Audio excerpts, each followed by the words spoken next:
प्रणाम मित्रों। आज हम बात करेंगे ओशो जगत में फैलते गुरुडम को लेकर। जी हाँ, आज ओशो जगत में बहुत सारे छोटे-बड़े गुरु हो गए हैं और गुरु क्यों ना हो, क्योंकि शिष्य बहुत सारे हैं जो ओशो से जुड़ना चाहते हैं, ओशो को सुनना, समझना चाहते हैं, ओशो की ध्यान विधियाँ सीखना चाहते हैं। तो उन शिष्यों की भीड़ है, तो गुरुओं की भीड़ भी बढ़ गई है। तो एक ओर जहाँ ओशो जगत में बहुत सारे गुरु बन गए हैं, तो वहीं ओशो जगत के बहुत सारे सन्यासी या प्रेमी लोग बाहर के जो नॉन ओशो गुरुज हैं मार्केट में, या यूं कहो तथाकथित गुरु जो आज फैले हुए हैं, उनको अपना गुरु बना रहे हैं। आज के शिष्य उनके शरण में जा रहे हैं।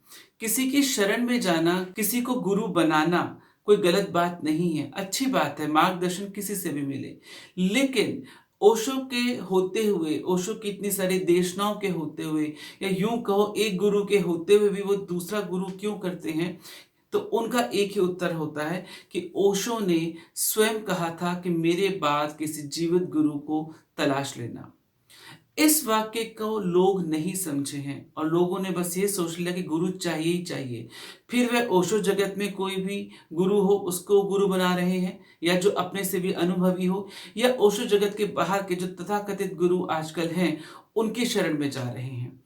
तो जब हम इस बारे में कहते हैं कि ओशो ने कहा था कि मेरे बाद किसी जीवित गुरु को ढूँढ लेना या गुरु बना लेना, तो वो क्या कहना चाहते थे? इस बात को मैं समझाना चाहूँ तो उससे पहले मैं ओशो की एक बात समझाना चाहूँगा। जब भी ओशो से कोई पूछता था कि इस देश में इतने भिखारी क्यों हैं? तो ओशो बहुत अच्छी बात कहते थे कि इस देश में भिखारी इसीलिए हैं क्योंकि हमें सिखाया गया है कि दान दो। दान देना अच्छी बात है, दान देने से स्वर्ग मिलता है, दान देने से परमात्मा खुश होता है, दान देने के बहुत लाभ हैं। तो दान को इतना महत्व दिया गया कि दान के पीछे जो लोभ था, जो लाभ था, लोग उसकी तरफ आकर्षित हुए। तो जब दान देने वाले इतने लोग हैं, तो कोई इसको लेने वाला भी होगा। इसीलिए भारत में इतने भिखारी बन गए या पैदा हुए, क्योंकि जब देने वाले हैं तो लेने वाले भी होंगे। यही बात कहीं अध्यात्म जगत में भी लागू होती है, क्योंकि लोगों को ध्यान की प्यास है, अध्यात्म की प्यास है, तो किसी को परमात्मा की प्यास है। तो चाहे कोई ओशो जगत में भटक रहा हो या ओशो के बाहर भटक रहा हो, वो गुरु चाहते ही चाहता है। क्यों? क्योंकि जितनी प्यास होगी उतनी उस प्यास को बुझाने वाले लोग भी होंगे।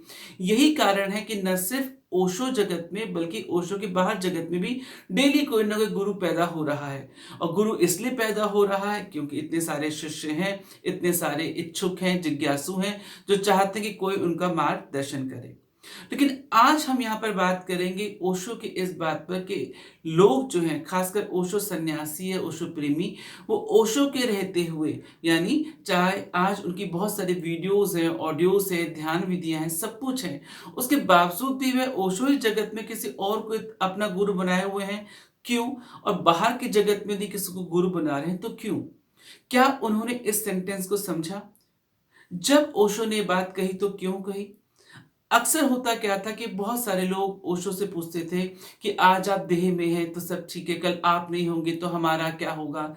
तो कई बार लोगों का, शिष्यों का, सन्यासियों का प्रश्न लाज़मी था, होता भी है, एक जुड़ाव हो जाता है। तो ओशो ने जब देखा बहुत बार ऐसा लोग पूछते हैं, तो ओशो हर बार ये कहते थे कि यदि तुमने मुझसे सच में संपर्क साधा है, तुमने मुझे आत्मसात किया है, तो मैं वादा करता हूँ कि मैं तुम्हें अपने मृत्यु के बाद भी उपलब्ध रहूँगा। तुम मुझसे तब भी संपर्क साध सकते हो, मैं तुम्हारे लिए तब भी अवेलेबल रहूँगा।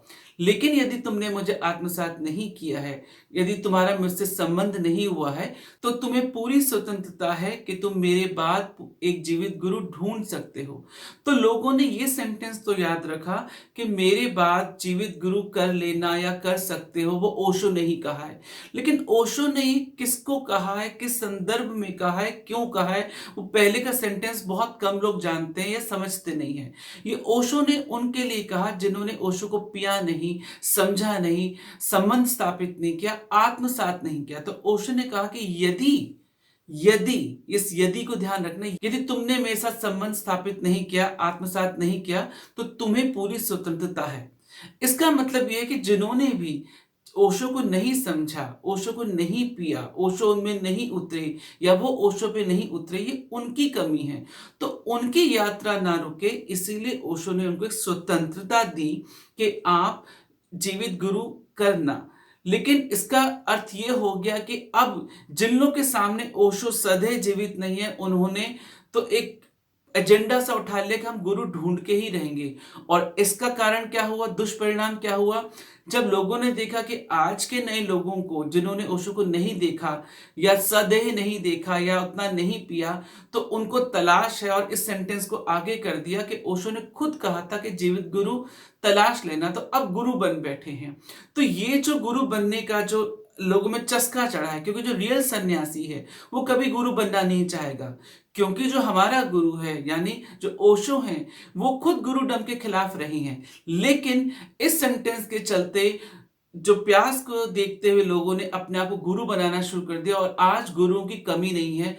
छोटे छोटे संचालन करते करते लोग अपने आप को गुरु बन गए हैं, उनके शिष्य हो गए हैं, उनका एक अपना जमावड़ा हो गया है। तो एक बात तो ये है जो लोगों ने ओशो के सेंटेंस को नहीं समझा।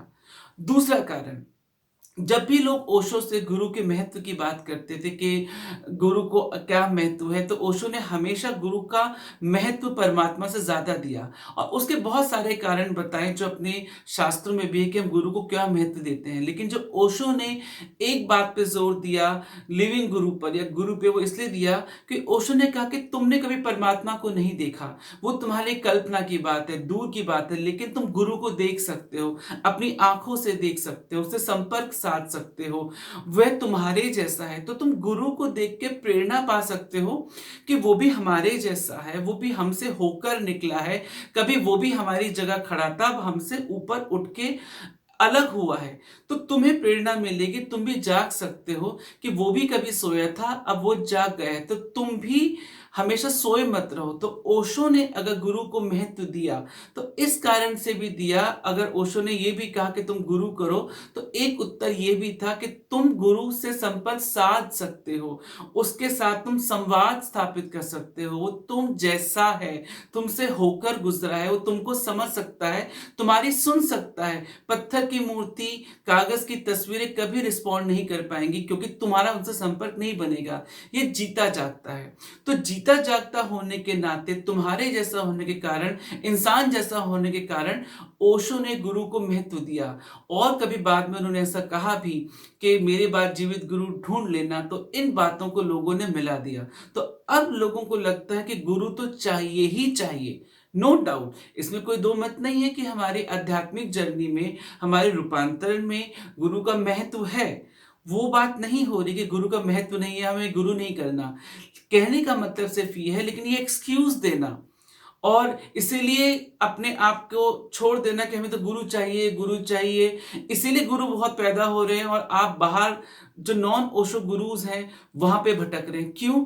क्योंकि आप एक सेंटेंस को लेके फिर रहे हैं कि ओशो ने गुरु के महत्व पर बहुत जोर दिया है और कहा है कि मेरी देह मुक्ति के बाद, मेरे जाने के बाद तुम्हें पूरी स्वतंत्रता है कि तुम एक जीवित गुरु जरूर ढूंढ लेना। तो मित्रों, यदि आप इस बात की गहराई को समझ जाए कि ओशो ने क्यों कहा था, तो आपकी जो ये बेवजह की भूख और दौड़ है, ठीक है, आप अपने आत्म रूपांतरण के लिए प्रयासरत रहिए, लेकिन ये एक्सक्यूज बना के मत चलिए कि यही कारण है जो गुरु को पैदा करता है।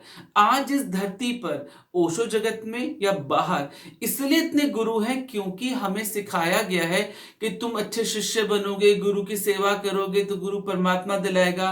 और परमात्मा की हमने क्या कहा है कि परमात्मा को हमने दो चीज से जोड़ा है, एक लोभ से, एक भय से। हम दो कारण से ही परमात्मा को मानते हैं, भगवान को मानते हैं। या तो वो हमारी इच्छाएं पूरी करता है, हमारे ऊपर कृपा बरसाता है, हमें लोभ होता है, या हमें फिर लाभ होता है। दूसरा हमें भय होता है। भय के कारण, हे भगवान तुमने देख लिया, तुम दंड दोगे, मैंने ऐसा नहीं किया तो ये होगा। तो गुरु भी हमें यही सिखाते आए हैं कि तुमने परमात्मा की अवहेलना करी, उसकी निंदा करी या गुरु की निंदा करी तो तुम पाप के भागीदार होंगे, वगैरह वगैरह। तो कहीं ना कहीं गुरु की परिभाषा, परमात्मा की परिभाषा में लोभ, लाभ और भय से जोड़ दी है, और इसी का फायदा लोग गुरु बनकर उठाते हैं। शिष्य होना गलत नहीं, गुरु होना गलत नहीं, लेकिन आंख बंद करके शिष्य हो जाना यह गलत है। इसी कारण से गुरु पैदा होते हैं। लेकिन बात ओशो जगत की हो रही है, तो अपनी आंखें खोलो। ओशो ने जीता जागता अपना साहित्य छोड़ा है, अपनी आवाज़ छोड़ी है, अपनी कैसेट, ऑडियो, वीडियो छोड़ी हैं, अपना साहित्य छोड़ा है। यदि आप उससे सीधा-साधा संपर्क भी साधते हैं, तो हर उत्तर ओशो देकर गए हैं। ऐसी कोई चीज़ नहीं है जो ओशो नहीं कह कर गए। शायद वो जानते थे तभी उन्होंने कहा था कि मेरे बाद मेरी पुस्तकें, मेरा साहित्य और कैसेट काम करेगा। उन्हें अपने लोगों पर विश्वास नहीं था। उन्होंने ये तक कहा था कि मेरे बाद मेरे ही लोग मेरे कार्य को खराब करेंगे। तो शायद कहीं न कहीं ओशो जानते थे इसीलिए उन्होंने अपनी हर चीज़ रिकॉर्ड करी, पुस्तकें रखी, अपने सिग्नेचर्स रखे, सब कुछ रखा। तो मेरा आपसे सिर्फ़ यही निवेदन है कि ओशो डायरेक्ट उपलब्ध हैं। उनके उस सेंटेंस को भी याद रखो, यदि तुमने मुझे आत्मसात नहीं किया तो। राइट? तो अगर आपने इस बात को समझा है, तो डेफ़िनिटली आपके लिए ओशो सीधे उपलब्ध हैं। आपको किसी और की ज़रूरत नहीं है। लेकिन इसका मतलब ये नहीं कि आप आँख बंद करके किसी को भी गुरु बना लें और इस बात पे कि ओशो ने कहा था कि मेरे बाद गुरु जीवित गुरु ढूँढ लेना, ये गलत है। आशा है आपको बात समझ आई होगी। देखने के लिए बहुत-बहुत धन्यवाद। नमस्कार।